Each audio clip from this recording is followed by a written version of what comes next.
बिस्मिल्लाहिर्रहमानिर्रहीम। जुम्मे वाले सेशन की अगर बात करें तो 2-3 सेशन बड़े अच्छे से गुजर चुके हैं, लेकिन वो क्यों गुजरे, किस बेस पे गुजरे, क्यों इतना इंडेक्स ऊपर गया, उस पर भी बात करते हैं। लेकिन पहले जरा जुम्मे वाले सेशन के लेवल अगर देखें तो जुम्मे वाले सेशन में जो इंडेक्स की ओपनिंग थी वो पॉजिटिव ओपनिंग थी तकरीबन 235 पॉइंट के साथ। उसके बाद इंडेक्स ने आपको ऑल टाइम हाई दिखाया 82,372 पे, जिधर इंडेक्स ने तकरीबन 913 पॉइंट गेन किए थे। इंडेक्स का अगर लो देखें तो वो 81,387 पे रहा, जिधर इंडेक्स ने सिर्फ 72 पॉइंट लूज किए थे। इंडेक्स की अगर क्लोजिंग देखें तो वो 82,074 पर है, जिधर इंडेक्स ने 615 पॉइंट गेन किए।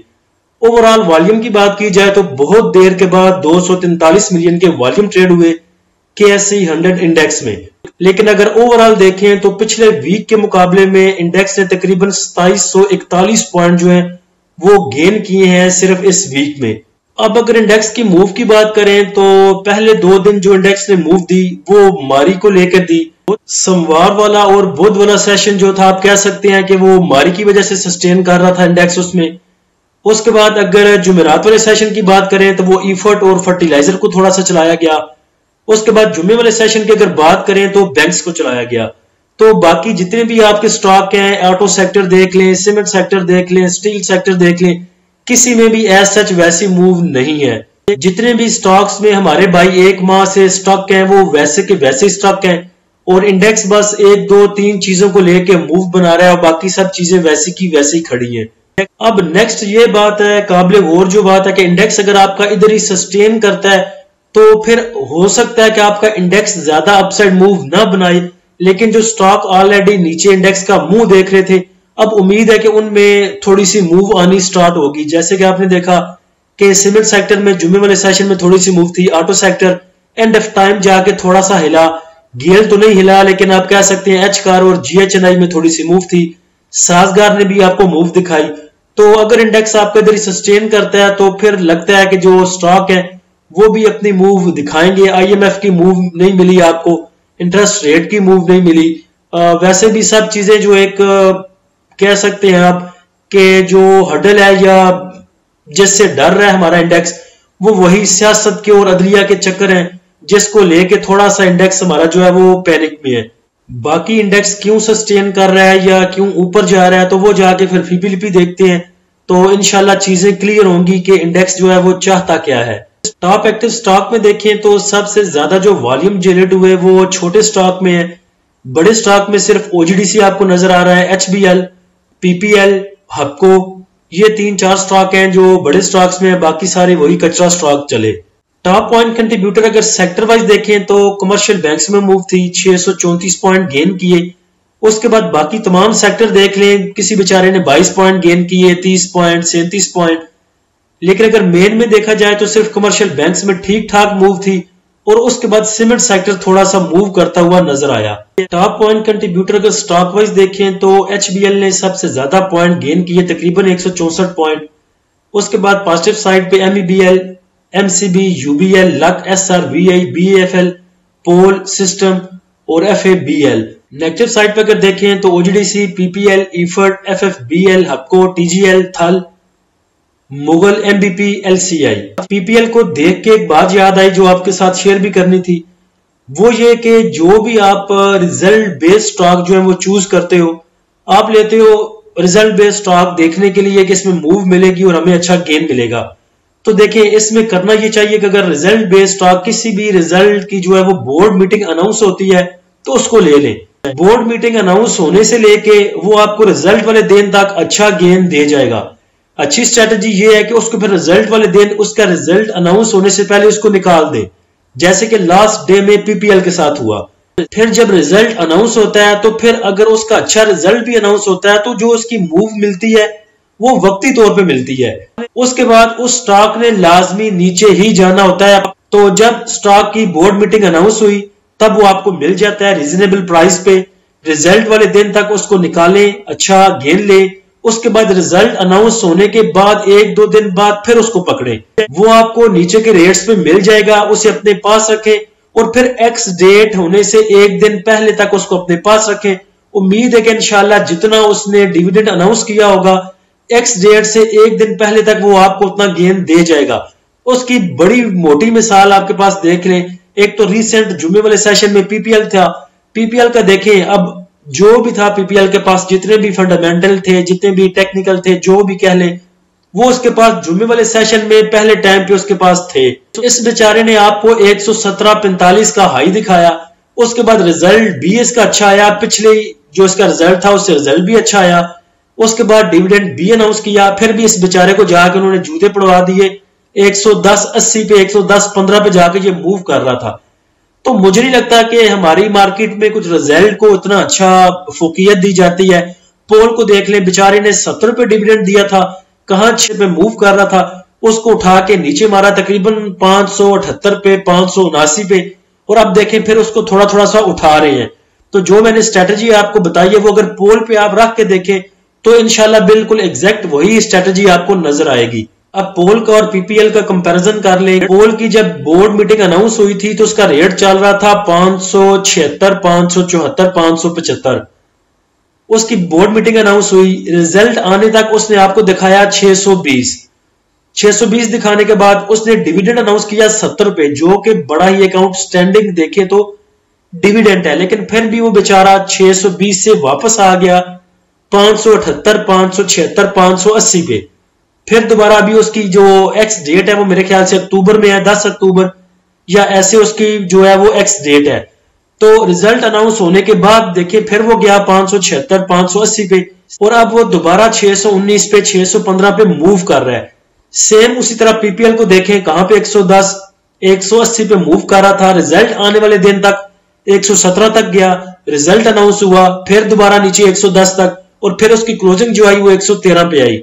तो इन दोनों स्टॉक को अपने सामने रख लें और जो स्ट्रेटजी इन्होंने दिखाई है आपको, नेक्स्ट आप यही स्ट्रेटजी पे अमल कर सकते हैं। जुम्मे वाले सेशन के अगर फीपीलीपी पे आए तो बैंक्स ने बाइंग की 2.61 मिलियन की, ब्रोकर की सेलिंग है 1.24 मिलियन की, कंपनीज की सेलिंग 0.73 मिलियन की, फॉरेन कॉर्पोरेट्स मुसलसल सेलिंग पे हैं, तकरीबन तीसरा दिन है आज को वो खुल डुल के सेलिंग कर रहे हैं।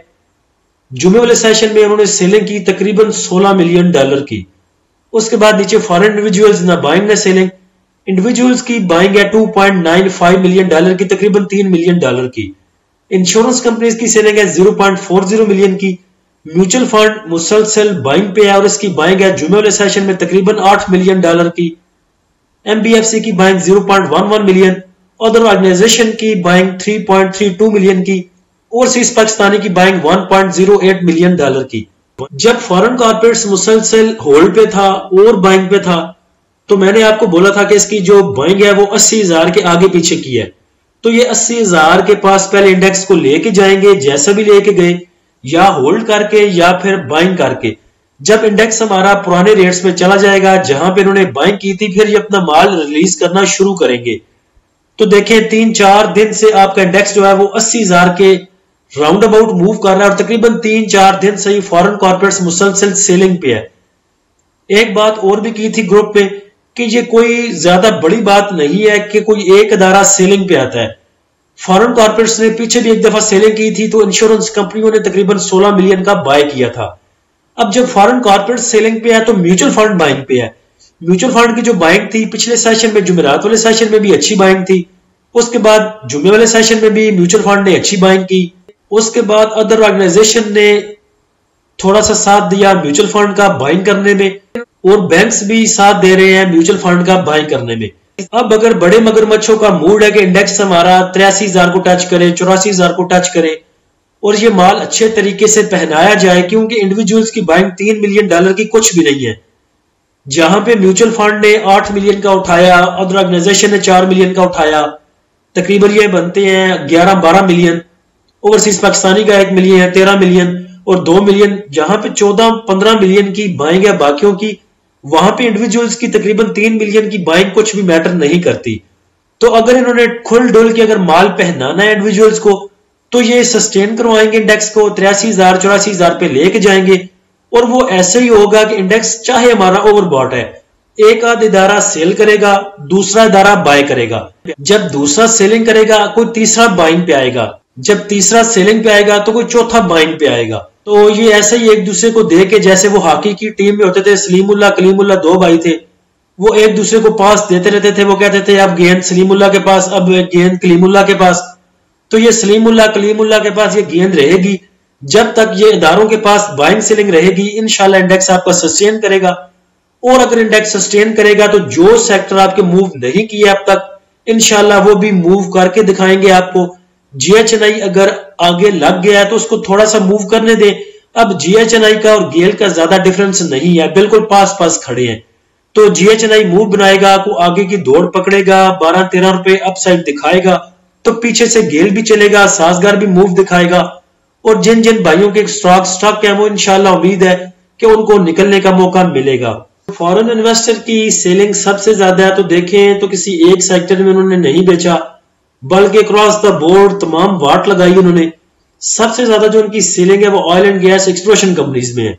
उसमें ओजीडीसी के रेट भी अच्छे हैं, पीपीएल का रेट भी अच्छा ऊपर चला गया था। उसके बाद देखें तो फर्टिलाइजर को भी फॉरेन इन्वेस्टर जो है बेच रहा है, क्योंकि ईफर्ट के रेट अच्छे हैं। बाकी भी फर्टिलाइजर को देखा जाए तो फर्टिलाइजर जो है अच्छा मूव किया पिछले दिनों, तो चूंकि रेट उसके अपसाइड आ गए थे, तो जो फॉरेन इन्वेस्टर ने पीछे माल उठाया था, देखिए उसे अपने गले में नहीं डालना, या अपने घर में उसने जाके इसको फ्रेम करा के लगाना। जब अच्छे रेट्स मिलेंगे तो इदारे भी बेचेंगे, इंडिविजुअल भी बेचेगा। तो उनका माल नीचे का उठाया हुआ था, फर्टिलाइजर में काफी देर से उनके पास बाइंग थी, तो उन्होंने सेलिंग की, प्रॉफिट बुक किया। उसके बाद देखा जाए तो पावर जनरेशन में उनकी सेलिंग है तकरीबन 1.43 मिलियन की। ऑल अदर सेक्टर में उनकी सेलिंग है तकरीबन $2 मिलियन की। सीमेंट सेक्टर को उन्होंने बेचा $500,000 का, कमर्शियल बैंक्स को उन्होंने बेचा $0.89 मिलियन का। म्यूचुअल फंड की बाइंग सबसे ज्यादा है, तो म्यूचुअल फंड को देखें तो फर्टिलाइजर सेक्टर को उठा रहा है म्यूचुअल फंड। उसके बाद ऑल अदर सेक्टर में उसकी बाइंग है 1.86 मिलियन की, सीमेंट में उसकी बाइंग है 1.11 मिलियन की, कमर्शियल बैंक्स में उसकी बाइंग है 1.87 मिलियन की। उसके बाद पावर जनरेशन को भी उसने उठाया 0.72 मिलियन का, लेकिन सबसे ज्यादा जो उसकी बाइंग है वो फर्टिलाइजर सेक्टर में है। तो मेरा आपको नेक, मुखलिस और ब्रदराना मशवरा यही है कि जून जून इंडेक्स ऊपर आ रहा है तो अपने पास जो आपके पास होल्डिंग है स्टॉक्स की, उसको निकालें और अपना कैश वापस लेके आए। ये बात उस टाइम भी आपको की थी जब लास्ट टाइम इंडेक्स ऊपर मूव कर रहा था, तब भी आप बाइंग पे थे।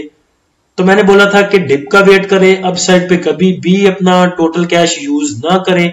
अब दोबारा इंडेक्स हमारा काफी ऊपर आ चुका है, तो कोशिश करें सेलिंग पे रहें, न्यू बाइंग पे ना जाएं। हाँ, वो चीज न्यू बाय आप कर सकते हैं जो चीप प्राइस पे मिल रही हो, या वैसे ही पैनिक सेलिंग में जिसमें आ जाए, जैसे पीपीएल था 117 पे कल मूव कर रहा था और 110 पे चला गया, तो ये एक अच्छी अपॉर्चुनिटी थी, बाय करना चाहिए था। मैंने इसको 111 पे भी बाय किया, 110 की रेंज में भी बाय किया। तो ऐसी चीजें जो आपको नजर आती हैं कि ये स्टॉक अच्छा है, फंडामेंटल स्ट्रांग है, इसका रिजल्ट अच्छा आया है, बस वैसे ही देखा देखी लोगों ने सेलिंग शुरू कर दी, तो ऐसी चीजें अगर आपको मिलती हैं तो इंडेक्स कहीं पे भी मूव करे, ऐसी चीज को आप पकड़ सकते हैं। ये एक अपॉर्चुनिटी आपको मिलती है, एक गोल्डन चांस मिलता है, इसको कभी भी मिस ना किया करें। दूसरे नंबर पे एयरलिंक था, कल 120 121 पे मूव कर रहा था। आपको पता है कि ये 150 को टच करके आया है, वैसे ही बस एक्स होने के बाद थोड़ा सा प्रेशर ले रहा है। तो ऐसी चीजें जो आपको मिलती हैं उसमें खुले दिल बाय किया करें, ये आपके पास गोल्डन चांस होते हैं। फिर चाहे उसको उसी दिन सेल कर दिया करें और चाहे आप होल्ड भी कर सकते हैं। अब आप पीपीएल को कल 110.15 पे 110.50 पे लेके 113.50 पे सेल कर सकते थे, 2-3 रुपए कमा सकते थे। एयरलिंक को 121 120 पे पकड़ के 131 130 पे सेल कर सकते थे, 10 रुपए कमा सकते थे। तो जो ज्यादा आपके पास पुराने स्टॉक हैं उनमें से निकलने की कोशिश करें, कैश अपने पास रखें, और ऐसी कोई रैली बनती है एयरलिंक जैसी या कोई पैनिक सेलिंग में स्टॉक मिलता है पीपीएल जैसा, उसको उठाएं, डे ट्रेड करें और निकल जाएं। अल्लाह हम सबका हामी नासिर हो। इजाजत दीजिए, अल्लाह हाफिज।